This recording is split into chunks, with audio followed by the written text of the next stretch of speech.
What's the question you get asked most in the shop?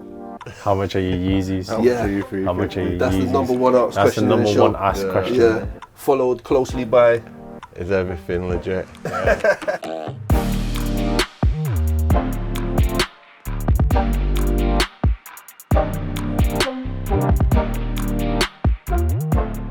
so we're here, the grind. This is where we talk to people about their hustle, their grind, what gets them out of bed in the morning.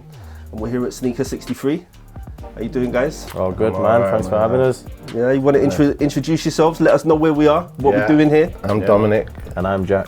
We're the owners of Sneaker 63, Manchester's first consignment store. And tell us about this place, man, because this place is like a mad treasure trove. My attention's ping-ponging all over the place. Tell us about where we are and why this shop, how this happened. So it started off where me and Jack have both been in the sneaker game for quite a while. Jack had access to some early pairs back in the day, and that's how we started communicating, because I was like, is this guy legit? How on earth is he getting hold of this? I made my first purchase from him, which was some off-white 90s. None of the off-white collection had come out, so I was like one of the first with them, you know what I mean? And Jack was sending them. No one's even seen the box yet. The shoes were legit. I bought them for like £5. I put them on eBay and got 1,300. So Jack, we're friends, you know what I mean? And I was looking at units like near the Northern Quarter. While I'm in there, Jack messaged me saying, sent him a picture of the door front with nothing on. I said to him, would you like to leave your shoes here so I could help you sell? The first reaction was like anyone would say. I was like, no. I said, I'm opening my own shop. So then I thought maybe, rather than us doing two separate ones, why don't we come together? And so I rang Jack and followed my pride and said, should we meet up for a chat? And then it kind of went from there, didn't it? What's the most expensive shoe in the shop? The Oregon Freeze, player exclusives for the Oregon Ducks. So you're allowed to get it out of the cabinet? Yeah, sure, just one sec, I'll get a key. Shit. Yo, just place it on the palm of my hand, bro. I don't want to damage it. There you go, bro. Wow, so this you is... see the hang tag there saying Oregon there, and with the Jumpman in the centre. Tinker Hatfield's signature here on the top. Mad.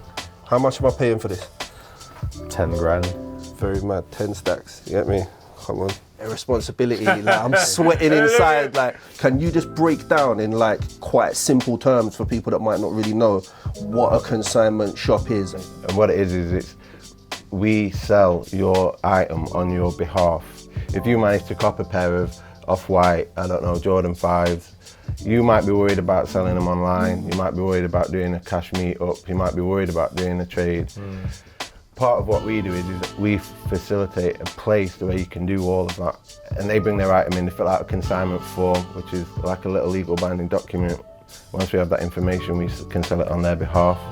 And then when it does sell, we pay it straight out into their account. It's more like a marketplace rather than just a shop, you know what I mean? And we help people get what they want. Maybe the next dearest one, number 85 out of 23,000 pairs of the 85s.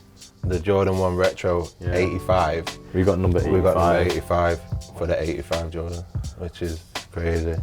And how far do people come to visit the shop, man? Because I've never been here and it's not busy. Thailand, from Saudi Arabia, Dubai. They come here and then next day they're flying back. They've come in asking for some rare kicks. Some we've managed to have and some we've managed to get for them before they went back. Like flipping it, you know, this is what I love about this place. We're in Chinatown. One of the cool things about being in Chinatown is it's a play on sort of like New York Chinatown. Where unique hype, similar kind of setup in here, do you know what I mean? And sneakers cross all boundaries, you know what I mean? So people say to you, you know, what's your main demographic, if you like, and you can't say. It's great, we get to meet people from all over the world. What's the rarer and what are the weirder things that you've got in the shop? So rarer would probably be the Supreme LV. Supreme, Louis V. So what were you doing before this? What was you doing for jobs? How was you making your income? I was a chef upstairs. It started off for me. So there's a restaurant up here. This is where all this noise is coming from. Yeah, that's where it's coming from, bro. Left there, went to Australasia, worked in fine dining. Yeah, man. Yeah, man. If you guys need any food, just let me know. Innit? I still got the knives. Still got the skills, bro. Still got my chef whites. Trained sushi chef ain't no joke. What were you doing before? What was your life like before? I was always seen as the naughty kid. I got officially excluded from school when I was 12 years old. I just learnt to do what I needed to do to sort of get by. And I met my now wife, and she's very normal. So then when I fell for her, she was having none of this nonsense, you know, and I tried, you know, doing the honourable thing, going into schools and colleges and trying to talk to other misguided youth and all that. And then, but I was broke. Me and my missus were excited because we were expecting a child, but we lost the baby.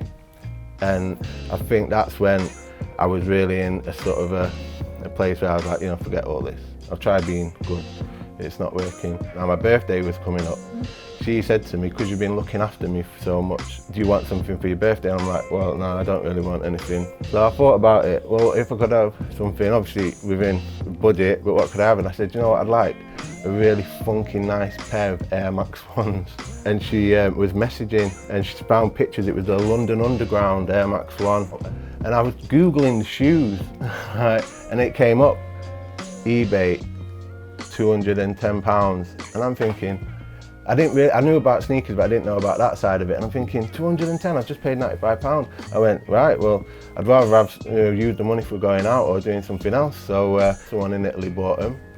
And then I'm talking to the missus, and while I'm talking to her, she's already coming out with names of all these releases that are coming out, do you know what I mean? And then it came where we started doing it, but I loved every one.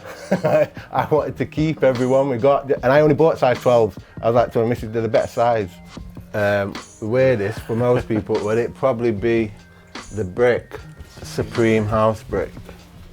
I think the idea was, the guy who owns that, I think his plan was to get the same bricks, build part of the wall on his house and put the Supreme box logo brick in the middle. I think it was a bigger job than he thought. People like it. Guess how much it was? Good. To buy, what, 140? The greatest shoe of all time for you, what's the best shoe?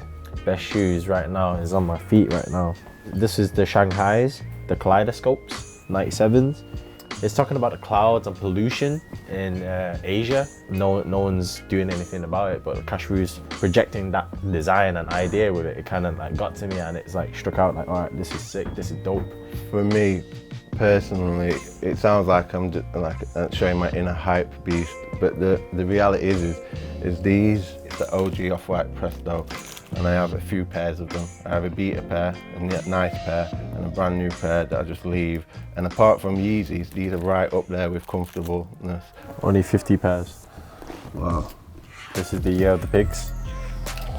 Well, this smells like so leathery. Like I can smell it from here. It doesn't smell like a normal trainer. Yeah. Check out the pig on the back. It's the smell that's got me. And this is a stash pocket as well. And how do you deal with fakes? I know there's a lot of like high level fake garments and shoes making their way into this part of the business, right? How do you guys deal with that? What's the verification process? We check through everything, the history of how they purchased the shoe, and also stitching, smell, the glue, light test, UV test, you name it. Even from the box label, UV light on the box, wrapping, textures. And then if it doesn't check out, we have to give them the bad news. I feel for some of the guys, one of them came in and he traded his Off-White Presto, which he got at on the sneakers app. He traded it with someone outside somewhere for a Sean Weatherspoon. Brought him in, dead happy, what can I get from a Sean Weatherspoon? And we were like, it's fake. And the kid was heartbroken. When Adidas, their first collaboration with Kanye was the Turtle Dove. So Kanye turned up in the store, unexpected. That's one of the pairs that he's handled and signed the box when they released in London. So that's Kanye's signature there. Yep. Yeah. So, like looking around, I noticed that like a lot of the shoes are like shrink wrapped. The first time I saw this was in Tokyo, like about 15 years ago. But who does the shrink wrapping for you? We do it. We do it on site? Yeah, we do it on site. No, we both do it. We both do it, but Jack definitely thinks he's better at it. Shrink wrap bags, seal, cut, heat up, and you heat it with like a hairdryer type thing. and then it expands and comes around it. Because obviously everyone's been to the store. If you have ever had the pair that's out on the shelf, like if you, for example, I noticed it the most white Huaraches, if you got the display pair, the other left pair or whatever it was So on the yellowed thing, and back in the box dinged, with innit? the other one, there's 2 different colour shoes there, do you know what I mean? And some of these are expensive, obviously. So that way people can pick them up and look at them without worrying about grease from hands and things changing colour or things of that kind of nature. And if anything's serious heat and worth a lot, it'll go in the cabinet. And the one that you mentioned before, which is kind of... I think this one's gonna be up there as like one of the proper GOAT sneakers, man. For like people that are getting into it now, this is gonna be up there for them, innit? What does the future look like for Sneaker 63? What's the big picture? But for me personally, is that we get into a position where we can train and employ somebody to give me a few more days off, because we're here nearly 7 days a week. We shut at 8 o'clock. We're on the Instagram all through the night. We're ordering in pairs and sourcing pairs for people, doing legit texts. I mean, like, you know, we shut at 8, but we don't really shut at 8. You know what I mean? When the lights turn off and people walk in, lights turn back on, music's back on. Be looking to expand one day, but not to worry, we'll still have this space. You know, it's the OG, you know what I mean? It's not going anywhere. A good few sneakers will come out in it and bless us. For the culture. You know what I mean? Yeah, for the culture, yeah.